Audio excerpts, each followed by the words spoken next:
Hey survivors, I hope that you guys are all doing amazing. I also hope that you didn't come on here to see my beautiful face today because this is going to be our first full audio recording. It's first thing in the morning, and while Beyonce got y'all thinking that she woke up like this, I most certainly did not. And while I completely embrace each and every single one of my flaws, y'all don't need to see them today. So, let's jump into our discussion on Nehemiah and the rebuild. So this is video number 3 in a series. So if you haven't seen the first 2, head on over to my YouTube channel, The Survival Guide with Kia. Subscribe and check out parts 1 and 2 before you dive in here. Because here's the thing. Rebuilding is a process that requires some very specific steps in order for you to be most successful. Following those steps in sequential order matters. So many of y'all know that teaching mathematics is one of my passions. And literally, it cracks me up every time someone alludes to school being pointless or a waste of time, and that everything that we learn in school is just for nothing. And granted, some of the content, specific tasks, and formulas will not be used in your everyday life, but when presented correctly, there is meaning and a message in most everything, especially in mathematics. Let's take order of operations, for example. Now, some of y'all are like, here we go again with that math stuff. Yep, y'all, it's been a minute and I'm back with it. Order of operations, commonly remembered as the mnemonic PEMDAS, or please excuse my dear Aunt Sally, refers to the sequential order in which you must evaluate a numerical expression in order to get the correct answer. And while I appreciate a good mnemonic device just as much as the next person, these two create more embedded misconceptions than they provide support. The mnemonic PEMDAS stands for parentheses, exponents, multiplication, division, addition, and subtraction. The intent is to teach the students that the order in which these operations should be addressed in an expression matter.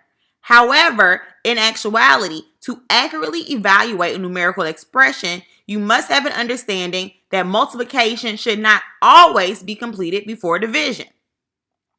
To accurately evaluate an expression, you are to evaluate the multiplication and division in the order in which they appear when reading from left to right, and the same is true with addition and subtraction.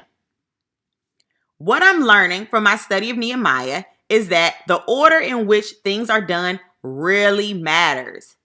There is an order of operation to this thing, and if you deviate or have a misconception regarding the sequence in which this thing will occur, you are going to be one of those same people on Facebook with the wrong answer to that 5th grade math problem.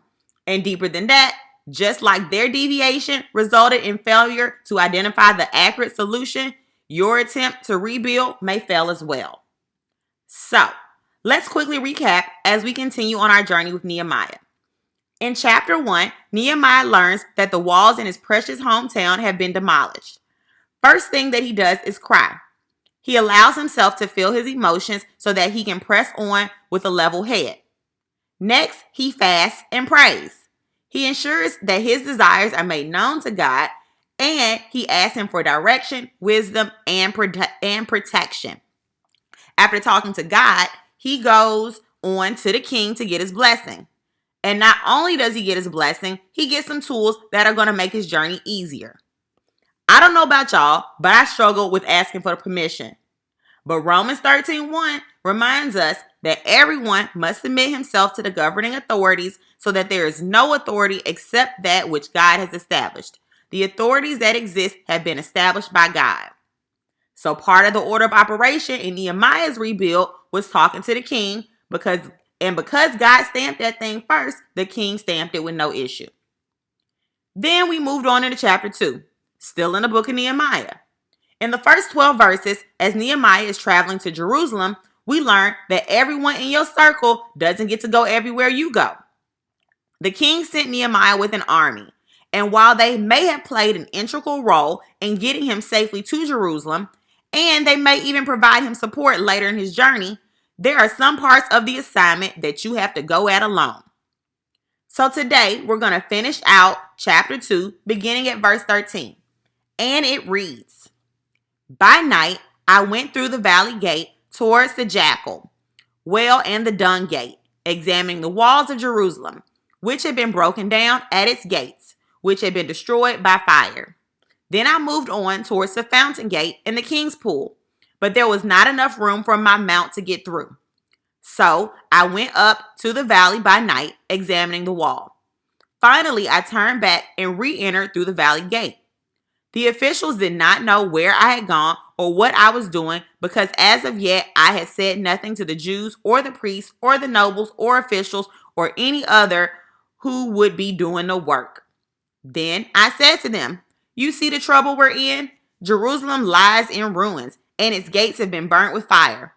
Come, let us rebuild the wall of Jerusalem and we will no longer be in disgrace. I also told them about the gracious hand of my God on me and what the king had said to me. They replied, Let us start rebuilding. So they began this good work. But when Sanballat the Horonite, Tobiah the Ammonite officials, and Geshem the Arab heard about this, they mocked and ridiculed us. What is this you are doing? They asked. Are you rebelling against the king? I answered them by saying, The God of heaven will give us success. We, his servants, will start rebuilding. But as for you, you have no share in Jerusalem or any claim or historic right to it. Okay, so before Nehemiah began his rebuild, before he even told the officials why he was there, he surveyed the land. While he previously had been told about the damage that had occurred to the walls, he had to go and look at that thing for himself. He needed to put his eyes on it to determine if this was something that he could handle. I imagine that the folks who delivered the news about the wall to Nehemiah may have been dramatic. You know how people can be. Maya, dude, let me tell you about this wall in your hometown. That joint is gone, completely destroyed. Like there's absolutely nothing left. The people of Jerusalem are messed up, dude. There's no way they can come back from that. Y'all know how people can be. Some folks are just discouraging. Bring me the facts. I don't need your extra commentary. But that's what people do. And that's why Nehemiah kept his plan between him and God until he was ready to get started. Y'all, some of us talk too much. And I'm all for sharing your goals and dreams and ambition to those people in your circle, with your family members. But sometimes they can be the most discouraging. Nehemiah released the details of his plan on a need-to-know basis, eliminating having to deal with the voice of the naysayers and putting him in a position to draw on his own conclusions around the ability to do the work and proceed based on what he saw in his conversation with God. Now, in verse 17, Nehemiah is finally ready to talk about his plan.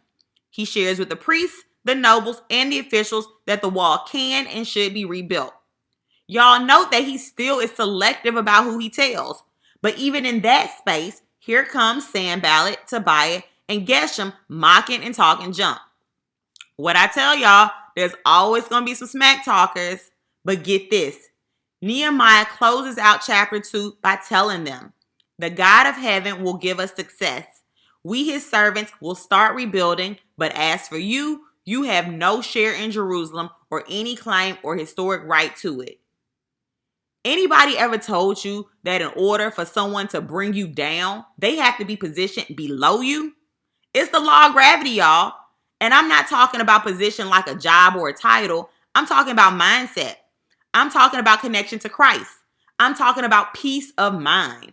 Sanballat, Tobiah, and Geshem are talking junk, but Nehemiah has to tell them, not only are we going to be successful with rebuilding this wall, because God is going to make sure we're successful, but when we are successful, no part of this thing will belong to you.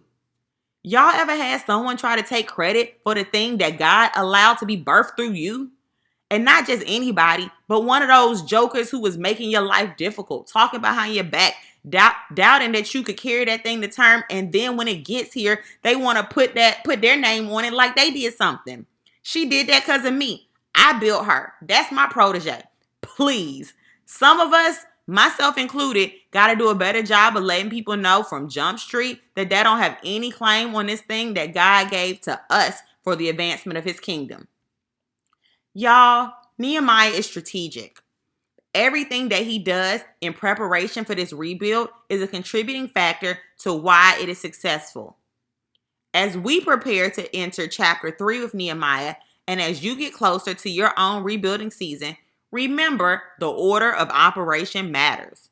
And just like that numerical expression, even in completing the process sequentially, there will be challenges, but it's operating in and through that order that will lead to success. All right, y'all. That's all I have for you today. It's the last week of July. We are trucking right on through the year. I want to thank all of you guys that have been rocking with me since January, as well as those who have joined me along this journey. If you haven't done so already, I encourage you to like, subscribe, and share if you feel so led to do so. And I will see you next time here on the Survival Guide.